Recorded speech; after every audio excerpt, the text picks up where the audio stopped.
안녕하십니까. 저는 울산대 생명학부에 근무하는 권명석입니다.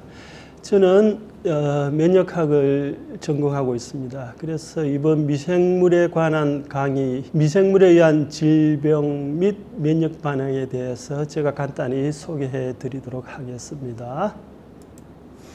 여러분, 제 강의는 어떤 이제 역사적인 장면을 묘사한 이제 그림에서 출발할 텐데요. 이 그림은 그 중세 유럽에서 이제 실제로 일어났던 사건을 묘사한 그림이 되겠습니다. 여러분, 이 그림을 보면 느끼겠지만은 상당히 암울한 그런 이제 그림 내용이라고 느껴질 겁니다. 왜냐하면은 여기 보시면은 이제 죽은 사람, 상당히 많은 죽은 사람을 이제 웅덩이에 묻는 그런 이제 장면을 이제 묘사했기 때문에 그렇습니다. 여기에 대한 자세한 내용 제가 다음에 보여주는 동영상을 보시면 조금 더 잘 이해를 하실 수 있게 되겠습니다. 2010년에 나온 블랙데스라는 영화입니다. 블랙데스라고 알려진 전염병으로 인해 혼란을 겪는 중세 유럽의 모습이 잘 표현되어 있어요. 당시 유럽 인구의 3분의 1 이상을 죽게 만들었고, 최근 중국에서 발생되어 국내로 들어오는 것은 아닌지 걱정을 하게 만들었던 그 질병. 오늘은 제1급 감염병인 패스트, 흑사병에 대해 알아보겠습니다. 그래서 아까 보신 동영상은 사실 실제로 14세기 중반 유럽에서 유행했던 흑사병이 이제 발생한 그 시기에 이제 그림이 되겠습니다. 여러분 아시겠지만 이제 흑사병은 우리 인류 역사상 가장 치명적인 감염병으로 기록되고 있습니다. 이 질병은 이제 패스트균이라는 이제 막대 모양으로 생긴 이 세균입니다. 세균에 의해서 이제 감염되는 질병인데, 이 질병이 가장 횡행했던 시기는 유럽에서 1345년에서 1351년에 발생했습니다. 그리고 지속적으로 이후에도 지속적으로 이제 흑사병은 이제 발생한 걸로 기록되고 있습니다. 근데 이 질병이 얼마나 심각했냐 하면은요, 그 당시 유럽 인구의 3분의 1을 이제 사망케 했던 질병으로 기록되고 있습니다. 그래서 역사학자들은 이제 최소 7,500만 명에서 최대 2억 명까지 이제 사망했을 거라고 추정하고 있는데요. 그 당시 이 질병은 이제 중국에서 왔다는 게 이제 유력한데, 그 당시 이제 상선, 그러니까 이탈리아 시칠리아 섬에 도착한 이제 상전에서 이제 있었던 생지에서 이제 유래했다고 그렇게 알려져 있습니다. 그래서 이제 이탈리아로부터 이제 유럽 전역으로, 그리고 이제 북아프리카나 아니면 이제 중동까지 이렇게 이제 전파된 그런 이제 질병입니다. 근데 이제 여러분 이제 전염병이라고 그러면 항상 전파 경로가 있게 됩니다. 그래서 이 병원균은 이제 어딘가에 항상 존재하게 되는 거죠. 자, 패스트균 같은 경우는 이 생지가 이제 숙주가 됩니다. 생지에서 감염돼, 생지에서 이제 여기서 정식을 하고 번식을 하는 거죠.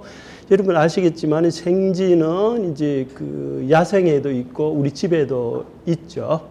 근데 이제 이 생지에서 되게 바로 이제 사람한테 전염되지는 않고 중간에 또 매개체가 일반적으로 존재합니다. 이제 패스트균 같은 경우는 그 매개체가 여기 보신 것처럼 벼룩입니다. 벼룩이 이제 생지에서 이제 피를 이제 흡수하죠. 그렇게 되면 이제 생지에 있는 패스트균이 벼룩의 내장에서 이제 또 이제 정식을 합니다. 그렇게 되면 이제 내장을 막아줘요. 막아주게 되면은 이제 이 벼룩은 어떻게 행동하냐 하면요, 사람한테가 사람을 물게 되죠. 그러면 이 생지는 그 내장에 있는 패스트균을 이제 토해내요. 토해내면서 이제 사람한테 이제 전염을 시키게 되는 거죠. 이렇게 해서 이제 벼룩에 물린 사람은 이제 패스트균에 감염하게 되는 겁니다. 감염병은 이제 일반적으로 병원체가 일으키는 질병이라고 정의할 수가 있어요. 그래서 이런 경우는 물론 이제 전염성이 있을 수도 있고 이제 전염성이 없을 수도 있어요. 전염성이 없단 말은 이제 다른 사람한테 이제 전염을 시키지가 않는 거죠. 근데 이제 질병의 정의는 여러분, 질병 우리 정상적인 우리 몸에 이상을 일으키는 것을 질병이라고 그래요. 다시 이제 흑사병의 예를 들면은 이제 패스트균은 사람한테 이제 감염되면 주로 여기 보면은 가래토시라고 그러죠. 이거는 좀 전문 용어는 림프절이라고 그래요. 림프절 여기서 이제 정식을 일으킵니다. 이렇게 보면 여러분 아시겠지만 이렇게 이제 그 가래토시 많이 부어올랐죠. 여기서 이제 패스트균이 정식을 하게 됩니다. 그러면서 이제 여기 있는 세포들도 파괴하고 뭐 출혈도 일으키고 이렇게 됩니다. 그래서 이건 물론 치명적이긴 하지만 가래토 흑사병 같은 경우는 치사율이 100%는 되지 않습니다. 그래도 상당히 높기는 하지만, 근데 이제 어느 쪽으로 갈수록 이제 치사율이 더 없는데요. 경우에 따라서는 이제 폐에서 이제 패스트균이 감염되면은 이건 이제 폐렴을 일으키게 됩니다. 여러분 아시겠지만 이제 폐는 호흡을 담당하잖아요. 이렇게 되면 폐가 망가지면 호흡을 할 수가 없기 때문에 치사율이 상당히 높습니다. 이 경우는 아마 80% 90%에 해당될 정도로 높고요. 혹은 마지막 단계 같은 경우는 이제 패스트균 우리 몸의 전신에 감염되는 경우가 있습니다. 이는 전신에 감염된다는 말은 무슨 말이냐 하면은 우리 혈관을 통해서 우리 몸의 구석구석에 다 감염되는 겁니다. 그렇게 되면 이제 폐혈증을 일으켜요. 폐혈증이란 말은 여러분 들어보셨는지 모르겠는데 이게 아주 치명적인 병입니다. 거의 뭐 치사율이 90% 이상에 해당될 정도입니다. 근데 여기 보시면 이제 손 끝에 보면 이렇게 까맣게 이렇게 색이 변하죠. 그래서 아마 흑사병에 유래하고도 이제 관련이 되는 이런 이제 특성이긴 한데. 어쨌든 2단계로 진행되면은 정말 이제 살 길이 가능성이 거의 이제 희박해진다고 볼 수가 있습니다.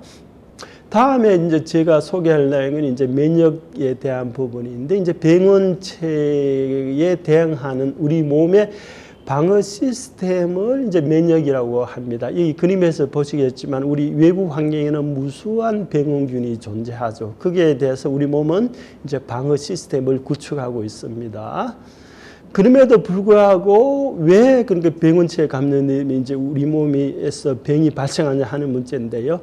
이제 병이 발생해서는 기본적으로 병원체가 우리 몸에 들어왔을 때 이제 정식을 하게 돼요. 정식을 하게 되면 이제 그 병원체에서 유래한 이제 독소 같은 아주 우리 몸에 해로운 물질들이 이제 많이 이제 존재하게 되는 거예요. 그러한 이유로 우리 몸이 병에 걸릴 수도 있고 심하면 사망할 수도 있습니다. 혹은 아니면 이제 병원체가 우리 몸에 많이 존재하면은 우리 몸의 면역은 또 과도하게 반응하는 이제 성향이 있어요. 근데 이제 면역 시스템은 굉장히 위험합니다. 우리가 이제 무기에 비유하자면 상당히 이제 치명적인 살상 무기를 가지고 있는 이제 방어 시스템이거든요. 이 과다한 면역감을 또 우리 몸에 대한 치명적인 손상을 줄 수가 있어요. 그렇게 해서 또 질병이 생기는 경우가 있습니다. 이것도 조금 이따 나중에 조금 더 자세히 설명해 드리도록 할게요. 이제 면역 체계에 대해서 제가 조금 이제 단계별로 설명을 할 텐데요. 면역 체계는 금방 이야기했지만 단계가 있습니다. 가장 이제 첫 번째 단계가 물리화학적 장벽이라고 그래요. 이건 여러분 굉장히 간단한 방어 시스템인데요. 쉽게 얘기해서 얘 같은 경우는 이제 물리적 장벽을 우리 몸에 형성하고 있죠. 이런 말씀, 우리 몸 자체가 물리적 장벽이에요. 왜냐하면 우리 몸을 둘러싸고 있는 이제 이 피부 조직 자체는 이제 병물이 쉽게 우리 몸속으로 이제 들어오지 못하게 이제 차단하는 역할을 합니다. 그래서 피부가 이제 1차적인 물리적 장벽을 형성할 수도 있고요. 혹은 아니면 이제 우리 몸이 이제 외부와 연결된 게 이런데 기도나 이제 소화관 이런 경우 있는데 이런 이제 기관들은 이제 점액청이라고 있었죠. 여러분 점액청이란 말 들어보셨는지 모르겠는데 여러분 가래를 연상하시면 돼요. 이 끈적끈적한 이제 물질이거든요. 이런 끈적한 물질들은 이제 병원균이 들어오면은 얘들이 붙들어 주거든요. 그래서 우리 몸에 침투하지 못하게 이제 하는 역할을 하는 거죠. 이런 경우는 일종의 이제 화학적인 장벽하고도 관련이 있어요. 그래서 어떤 이런 액체 성분들은 이 성분 자체에 이제 병원균을 죽이는 그런 이제 소화액이라든지 조금 이따 소개하겠지만 이제 항체 같은 걸 또 가지고 있어요. 그래서 이제 병원체가 우리 몸에 들어오는 걸 1차적으로 방어하죠. 그 다음에 이제 면역 체계는 이제 우리 몸에 들어왔을 때 작동하는 면역 체계가 되겠습니다. 여기서는 우선적으로 작용하는 이제 병원이 들어오면 이걸 중화를 시킨다고 그래요. 중화시킨다는 말은 무슨 말인고 하면 여기 보시면은 이게 중화 항체라고 그래요. 우리 몸에 이제 항체가 있는데 세포 밖에 항체는 항상 돌아다녀요. 돌아다니면서 병원이 들어오면 이 항체에 결합을 해요. 항체에 결합하면 이제 병원균 얘가 이제 힘을 못 써요. 쉽게 얘기하면 힘을 못 쓰게 되기 때문에 얘들이 이제 독성을 발휘할 수는 없게 됩니다. 근데 결국 이제 이런 항체와 결합한 이제 병원을 궁극적으로 여기 우리 몸에 존재하는 이제 식세포라고 있어요. 식세포. 여러분 식이라는 말은 잡아먹는단 말이에요. 근데 식세포가 얘들을 잡아먹어요. 이런 이제 이런 현상을 이제 포식작용이라고 그러는데 이렇게 해서 우리 세포 밖에 존재하는 병원체는 이런 이제 중화 항체에 의해서 제거하게 됩니다. 근데 마지막 단계는 뭐냐 하면은 마지막 단계는 이제 병원균이 우리 몸에 들어오면은 이제 세포 안쪽으로 침투할 수가 있어요. 근데 세포 안쪽에 침투했을 때는 우리 면역체계가 어떻게 가동하느냐 하는 문제인가 하는 점이 되겠습니다. 물론 병원체가 세포 밖에 돌아다니며 위험할 수 있지만은 세포 안에 들어와도 위험해요. 왜냐하면은 결국 궁극적으로 이런 이제 병원체가 세포 안에 들어오면 이런 세포를 죽이거든요. 죽이기 때문에 이제 우리 몸을 망가뜨리는 원인이 됩니다. 이런 경우 우리 면역체계는 어떻게 작동하냐 하면은 이런 병원균에 감염된 이런 세포들이 면역세포가 죽여버려요. 통째로 죽여요. 통째로 죽여가지고 이제 병원체를 이제 제거하는 이제 시스템이 가동하게 됩니다. 그래서 다음에 이거는 이제 여러분이 중요한 관심사가 될 텐데, 근데 무슨 말이냐 하면은 이제 감염병에 대한 민감성과 저항성에 대한 문제인데요. 쉽게 얘기하면 어떤 사람들은 병원균에 쉽게 감염되고 어떤 사람들은 병원균에 감염되지 않냐 하는 그런 문제를 다루는 겁니다.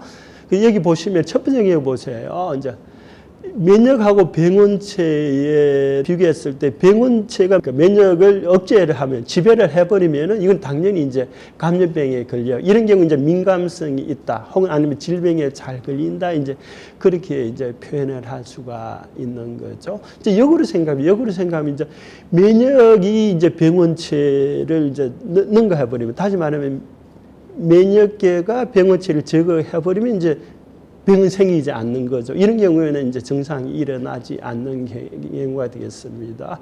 예를 들면 여러분 보세요. 이제 코로나 바이러스에 걸렸을 때 어떤 사람은 증상이 전혀 나타나지 않는 사람이 있죠. 어떤 사람은 증상을 나타나는 사람이 있죠. 이런 게 증상을 나타내는 사람은 일반적으로 이 질병에 대해서 민감성이 있다. 그리고 질병 증상이 없는 사람은 이제 이 질병에 대한 저항성이 있다. 이렇게 이제 이해를 하셔도 괜찮습니다.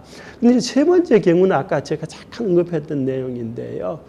이제 병원체가 우리 몸에 들어와서 정식을 하면은, 과도하게 정식하면 되면 면역 반응도 상대적으로 과도한 면역 반응을 하게 돼요. 그러면 과도한 면역 반응 자체가 우리 몸을 이제 손상시켜요. 이거는 이제 조직을 손상시킨다고 그렇게 표현하는데요. 이런 경우는 이제 조금 전문 용어는 면역 병리를 일으킨다고 그래요. 이러한 현상에서 우리 몸이 이상이 생겨서 사망하게 되는 경우도 무시 못할 정도로 많습니다. 이제 마지막 이제 제가 소개할 내용이 이제 감염병 예방과 치료에 관한 내용이 되겠는데요. 이거는 이제 사실 제가 지금까지 소개했던 이제 면역 체계에 기반해서 설명을 하는 경우가 되겠습니다. 그래서 첫 번째가 위생이에요. 여러분 위생은 누구나 들어보셨고 여러분이 실제적으로 감염병을 예방하기 위해서 할 수 있는 행위가 되겠습니다. 이 위생은 간단히 여러분 손발을 잘 씻고 그리고 이렇게 마스크를 열심히 하고 정말 간단하게 보이죠. 근데 이게 정말 중요한 겁니다. 이건 왜냐하면 이건 1차적으로 병원군이 우리 몸에 들어올 이제 감염 기회를 차단하는 의미이기 때문에 대단히 중요한 의미가 되겠습니다. 제가 한 예를 들까요? 이제 실제로 여러분 병원에서 의사들이 이제 수술을 많이 하죠. 근데 실제로 옛날에는요, 이 감염병에 대한 이해가 없던 시절에는 수술에 의해서 많이 사망해요. 근데 그 사망 원인의 대부분이 뭐냐 하면 감염에 의해서 사망돼요. 그 말은 그 당시 의사들은 이렇게 이제 손을 씻는다든지 장갑을 낀다든지 이런 상태의 수술을 하지 않았다는 거예요. 그래서 수술하는 과정에서 외과 의사의 몸에 있는 이제 병원체들이 이제 환자의 이제 감염을 시키는 거예요. 여러분 잘 아시잖아요. 이제 수술이라는 게 이제 칼로 째는 거잖아요. 거기가 감염 경로가 이제 될 수가 있는 거예요. 그래서 이런 이제 이런 이제 감염에 대한 과학적 이제 사실이 알려지고 나서 이제 외과 의사들은 이제 손발을 씻고 수술하기 전에 이제 장갑도 끼고 이렇게 하게 된 거죠. 그 이후에서 감염에 의한 이제 수술 합병증은 거의 없다고 봐도 되는 겁니다. 여러분 최근에 코로나 경우도 마찬가지죠. 우리 한국 사람들은 잘 지켰죠. 근데 유럽이나 미국 사람들 마스크 끼는 데 대한 거부감이 굉장히 높았잖아요. 근데 지금은 어때요? 다 이제 인정을 하잖아요. 그 사람들이 이 마스크의 위력이 대단한 거. 두 번째가 이제 백신 개념. 여러분도 또 코로나 때문에 백신이나 이야기 정말 많이 들어보셨을 겁니다. 이제 그리고 지금도 실제로 이제 제약회사들이 코로나에 대한 백신을 개발했죠. 근데 백신의 원리는 사실 두 가지가 있어요. 하나가 중화항체, 아까 설명했죠. 중화항체 자체가 병원군에 결합해서 병원군의 독성을 발휘하지 못하게 하는 거죠. 이게 실제로 우리나라 회사들이 사실은 만들고 있는 거예요. 아직까지 이제 신호가 된 거는 없지만은. 근데 이거는 그러니까 이제 가장 어떻게 보면은 면역 단계에서는 중간에 해당되는 단계로 보시면 되고, 그리고 나서 일반 백신은 사실은 여러분 이제 약화된 병원체를 우리 몸에 주사하거나 아니면 이제 병원체가 가진 이제 단백질 같은 걸 주사해서 면역을 이제 증가시키는 방법이거든요. 이게 이제 실제로 지금 이제 미국이나 이제 유럽에 있는 회사가 개발한 방법이 되고 아마 여러분들도 조만간 이런 백신을 아마 이제 접종하게 될 겁니다. 이제 세 번째는 이제 치료제죠. 치료제란 말은 이제 우리가 감염됐을 때 이제 병원균을 죽이는 이제 약을 이야기해요. 그게 여러분 잘 아시는 항생제입니다. 항생제는 일반적으로 이제 세균을 죽이는 약입니다. 세균이 정식 못하게 하는 약이고, 항바이러스제도 마찬가지입니다. 바이러스제로 우리 몸에 들어온 바이러스가 이제 정식을 못하게 하는 겁니다. 이제 세 번째로 소개하는 건 이거는 소염제인데 아까 이 말은 이제 우리 몸이 면역 반응을 과도하게 했을 때 과도한 면역을 억제해주는, 다시 말하면 염증을 억제해주는 이제 약이 되겠습니다. 그래서 이런 경우는 이제 병원체의 정식을 억제하거나 아니면 과도한 면역 반응을 이제 억제함으로써 감염병을 이제 치료하는 그런 원리가 되겠습니다.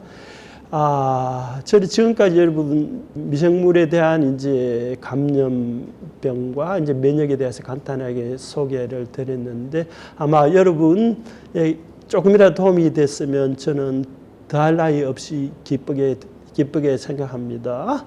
감사합니다.